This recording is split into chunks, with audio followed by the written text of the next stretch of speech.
and play. Everything's not okay. We want to go now to a video that went viral at a Sesame Street parade. One of the characters appears to ignore two black children at the event.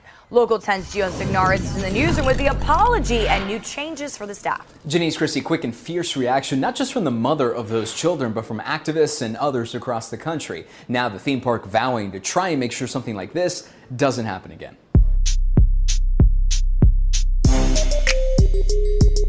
Welcome to the Indestructible PR podcast, where we use current events and tested media and PR strategies to help prevent or manage a crisis and build an indestructible reputation. Uh-oh.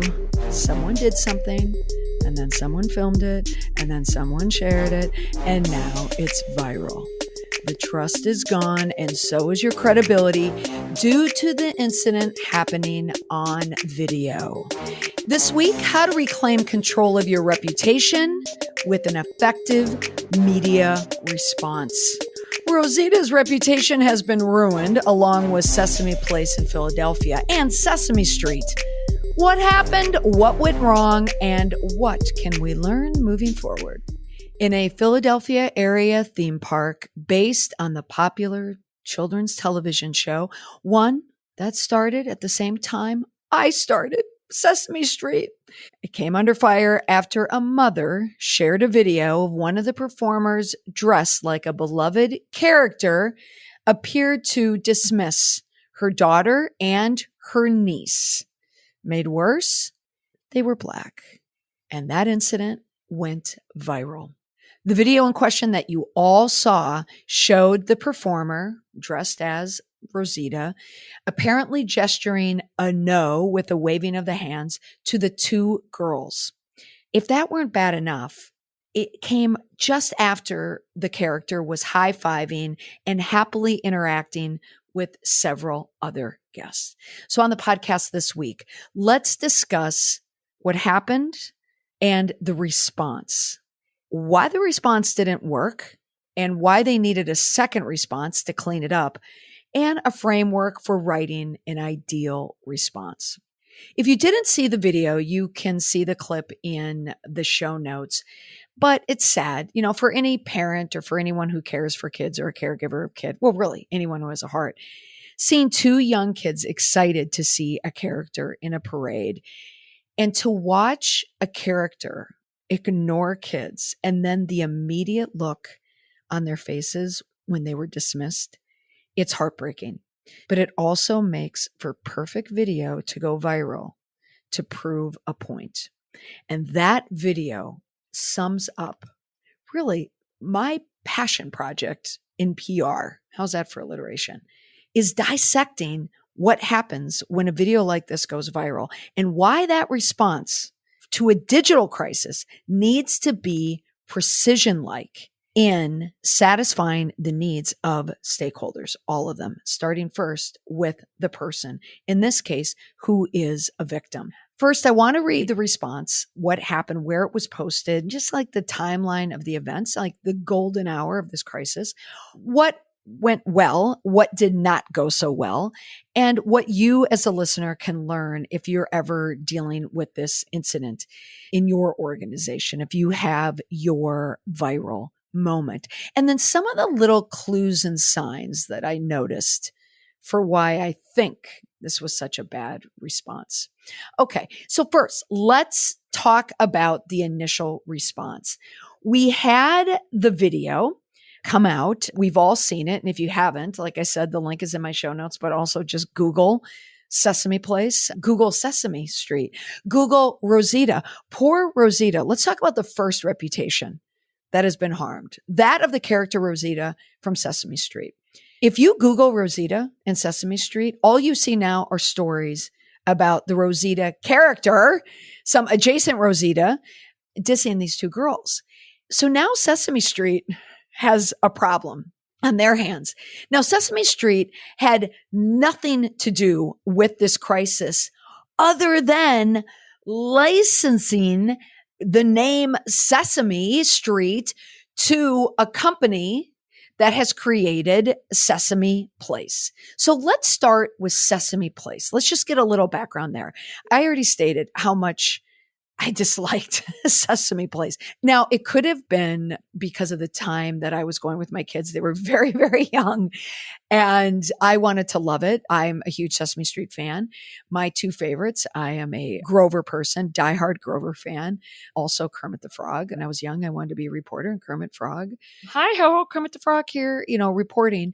Those were two of my favorites. And I was really let down at Sesame Place. Like, you expect the level of Disney, but it's not Disney, because Sesame Place is owned by the chain that owns SeaWorld. So it's owned by SeaWorld Parks and Entertainment.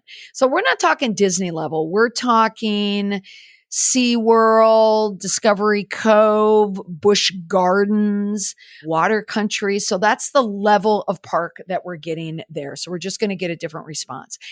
Also, when the response was released, and I will get into the response in a moment, the context of that response seemed very uncorporate-like. Like, it was written in a way where I thought it felt internal.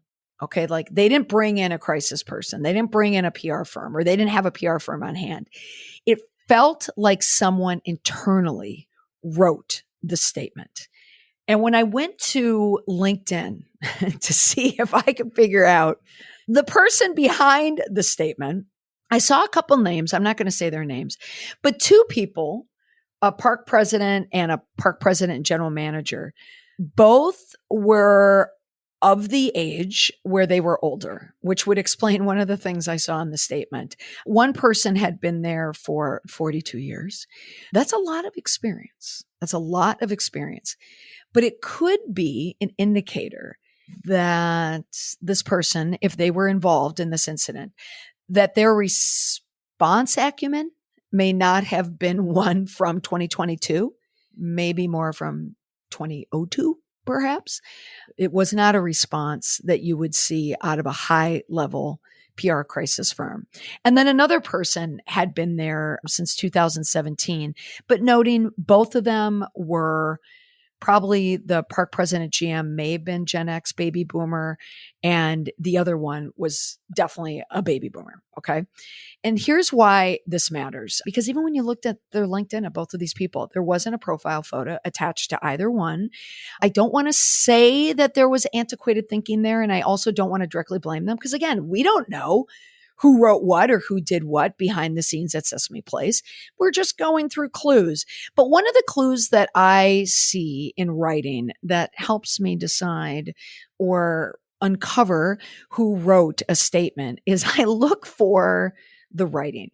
And the writing of the statement, I'm just going to say it. I'm just going to come right out and say it. It's not great. It is not. The first statement that was written is not a great statement.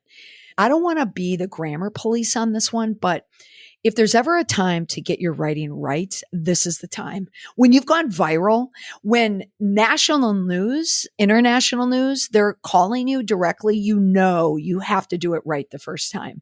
And in the statement, so I'm going to read through it, but one of the flags that I see is whenever there's a period and then a space and then another space, that usually tells me it's someone of an older generation who wrote it. And then I take it to the next level that I think this is someone that may not understand the social media culture that can happen in a crisis or in a PR crisis. So that's one indicator there. And also the writing it wasn't written by someone who writes for a living. We'll just say it like that. I don't want to criticize, because writing is this hard skill, and it's only better with people who write for a living. Okay. It just is. So if you have a different job and all of a sudden you have to write a statement, it's not easy to do. So I'm going to give that person the pass. This statement was written by someone, in my opinion, who does not write for a living. I'll just say that. But here is the first indication of what we're dealing with. So you go viral, and I am noticing a trend is that when there is a viral crisis, companies only respond in kind. If there's a crisis happening from an Instagram video, they're only going to respond on Instagram. That's it. And the statement is going to be embedded in a social media post. So if you Google Sesame Place to get the statement from Sesame Place, you are not going to find it written anywhere. And how do I know this? Is because I wanted to copy and paste the statement and I couldn't because I could only find it on Instagram. News stories had to show a clip from Instagram. I am not saying that this is a bad practice. It's kind of like eye for an eye, right? It's happening on Instagram. Therefore, we're only going to respond on Instagram. But the problem with that is you're creating a level of care. Okay. You're showing your level of concern. And that level of concern is only Instagram. And there is not a name attached to the statement at all. It's generic. Who knows? Maybe Elmo wrote the statement. We don't know. No, it wouldn't be Elmo because he already had his PR crisis, didn't he? Let's see. It could be Ernie and Bert. Maybe Ernie wrote it. And Bert is the one who decided to type it out and uses two space because after all, Ernie and Bert, they're the same age as me. Maybe that's what they did. But we don't know. We don't know because it's never been said. And that is strike two against, I could do that as a count. 1, 2. So 1 is they only responded on Instagram with this post embedded in an Instagram post. So that's number 1. Number 2, it wasn't well written. Okay. So that's number 2. Number 3, let's go into the actual wording of what we have here. So I'm just going to read the initial statement because that's the one that I'm going to grade it on because they had a follow-up statement and that follow-up statement was from someone who knows what they're doing, but we can only learn from the mistakes here. So the video goes viral. All right. And not for nothing. On Instagram, 4 days ago, they post a photo of a mother holding her child on a merry-go-round. The mother and child are both Black. Isn't that interesting? So they're addressing the issue by appropriating the crisis before they address the crisis. Strike 3. All right, here we go. Let's read it.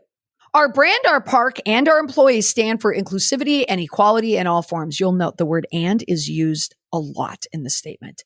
That is what Sesame Place is all about, and we do not tolerate any behaviors in our park that are contrary to that commitment. So let's just go to the writing here for a moment. Tolerate any behaviors. I probably wouldn't pluralize this. I would just say behavior. Kind of covers it. That is contrary. Next, we also are, and have always been, committed to making sure every family and every child has the best possible experience in our parks. And we are incredibly disappointed when that does not happen. So we are also and have always been, maybe you want to just go with, it has always been our commitment. But again, all right. Next, regarding the incident yesterday, it's a lot of words to get to where they need to go, which is what happened. The costumes our performers wear sometimes make it difficult to see at lower levels, and sometimes our performers miss hug requests from guests. Okay. All right. So I can't get the bad writing out of my head, but I'm going to have to now. Isn't Sesame Street isn't it an educational program? Wasn't it one of the first things that we all saw growing up, people my age, to learn how to read and write? And who knew decades later that I would be dissecting reading and writing on a Sesame Street themed podcast? Again, a reminder, this is not Sesame Street. This is Sesame Place using the license of Sesame Street. Okay. So going back to this, remember that framework, the Indestructible PR framework, the 3 steps here. The first step, you have to own it, and then you can explain it, and then you make a promise, right? And you have to fulfill that promise. The problem here, we're already a couple steps in, and we are not owning what happened. The mistake, I say, in these responses that you can make is if you start with step 2. Instead of step 1, which is owning it. Step 2 is explaining it.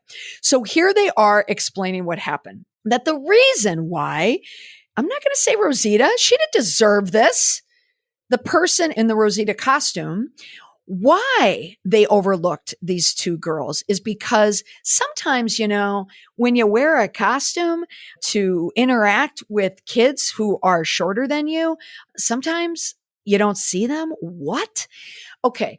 In a response, in a crisis, if you had to wear a hat, on the brim of the hat, it says, what do reasonable people think? Okay.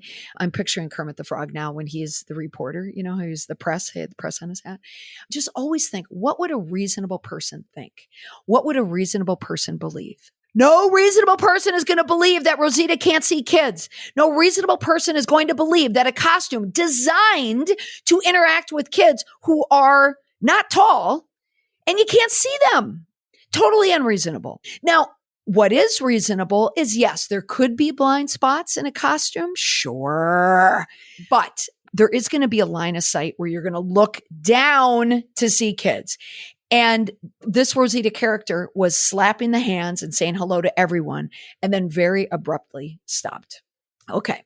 So we're already hearing the mistakes and the why, the blaming, the excuses. The performer portraying Rosita characters confirm that the no hand gesture seen several times in the video was not directed to any specific person. So we didn't really see it several times. We just really saw it like one colossal time. Rather, it was a response to multiple requests from someone in the crowd who asked Rosita to hold their child for a photo. No comma, which is not permitted. Oh my gosh. Either that was not permitted or comma, which, but okay. See, again, this is not believable. It's not believable at all. So the mom had it on video. It's on video. We can see it. The job of a character is to interact. And the idea of someone asking Rosita, who's walking by very quickly in this video, to hold their child, that's not reasonable to believe that. Now, could it happen? Sure, it could happen. But think about all the times you've been to Disney, if you've been to Disney, or if you've been one of the people who have suffered through Sesame Place, like I have. How many people are thrusting their kid at a character saying, hold my kid, in a parade? It doesn't happen. You don't see that. You don't see that. And you want to know when you really don't see it? During a pandemic. Now, granted, Rosita, was not wearing a mask. It wasn't a pandemic themed. There were probably pandemic protocols in place, but really just in this environment, no, you're not going to give a baby to a character. So it's not believable. It is not reasonable to assume that that is accurate. And also, the mother, Jody Brown, she was stated as saying in a news interview that isn't what happened. She contradicted it. She said no one was standing next to her. There wasn't anyone asking Rosita to hold a child or to take a photo. And you want to know what? I believe her. I believe that 100%. All right. Moving on.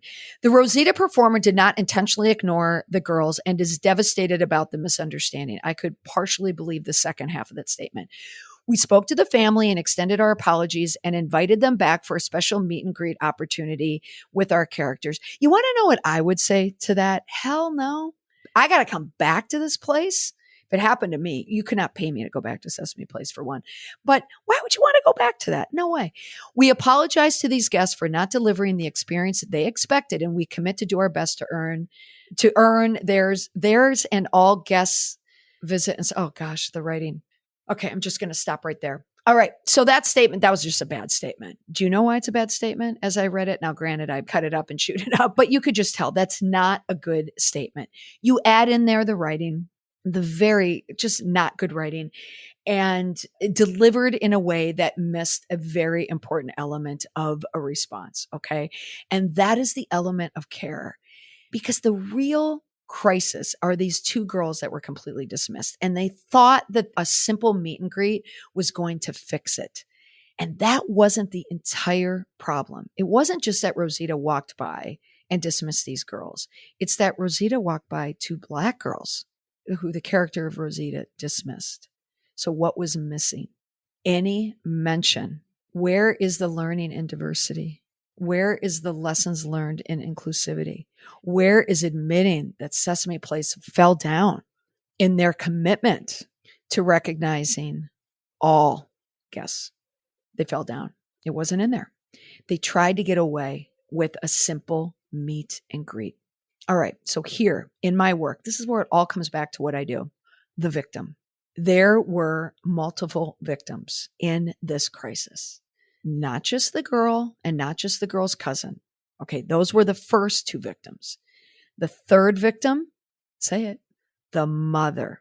Because, oh my gosh, when your kid is overlooked, Don't ever piss off a mother. Oh, you are in for it. You are in for it. And I'm saying this as a mother. So listen to this clip from the mother on CBS. This is Jody Brown indicating, telling us why these crises happen. Take a listen. As you can see, we were standing at the front of the parade where the parade first started. And as the character's coming down the street, he acknowledges and high fives the family next to us. In the video, you can see my children are like overly excited, reaching out their arm. After he gives them the no hand gesture, he then moves to the family next to us and proceeds to hug another little girl standing next to us. And that like made me mad. I have said it time and time again. A PR crisis starts from the victim. This mom was mad and she posted it on Instagram. And that's when it went viral. The crisis happened and it got away from them because what the crisis was, not a dismissal of guests. It was a diversity problem. This was about race. This was about the dismissal of 2 Black children. And what else happened next? So by not addressing the elephant in the room, is there an elephant character on Sesame Street? Oh, without addressing the snuffleupagus in the room, when you don't address the immediate crisis, it creates like a schism. Okay. Just think of this, just this little gap, if you will, where a crisis can just burrow itself in there and explode because now you're going to create all these other crises that can make it even bigger. In this case, all the other people who had videos of their kids being dismissed at Sesame Place, and these are not white kids being dismissed. This is a series of Black kids being dismissed by characters at Sesame Place and repeatedly by the character Rosita. This is awful. It's awful. It's awful. Okay. That's what Sesame Place missed. That was the crisis. So they responded to the wrong crisis. Now, what they needed to do is get a hold of this. So in this golden hour of a crisis, if you don't show in the first 45 minutes some commitment to care, that you care about the victim and what happened to them and other people like them, you're going to lose the crisis. And then in 6 hours, you've lost control of the crisis. You've lost the narrative of your own crisis and people are going to take it from you. In this case, on Instagram, it was all the comments on Instagram from the woman. So let's just underscore Jody, underscore some of the comments that are on her post. That was so wrong. Poor baby girls. It's like I can see these 2 being my babies and this happened. It would set fire to my soul at the same time, heartbroken for my children. Now, what are we going to say to reconcile them? Unacceptable with 3 mad emojis. Hell to the no. I would have laid my hands on them. Damn that character to hell, Sesame Place. Shame. Little ones are never to blame. They were innocent and you were racist. Let's see the white little girl being hugged then. Don't see it. So guess there's no proof. So there's where it is, folks. That's what happens. All these other people are going to bring the character to light. They all know it. So why is it that people on Instagram can figure it out in a second on a reply what the problem is? They're blaming these 2 girls. They're blaming these 2 girls because they happen to make a gesture that Rosita character interpreted as wanting to be hugged and Rosita was waving off someone else. Oh, such a mistake. Now, when you look at a response, these are some of the things that you need to show in a response. I mean, you want to add these pieces and these elements in a response to be able to get you through those first 45 minutes to show that you care. So 1 is just acknowledgement. Again, step 1, own it. Own it. It is always number 1. You have to show an awareness to the event or to the issue, and it has to be the right issue. Okay. You cannot create what you think is the problem.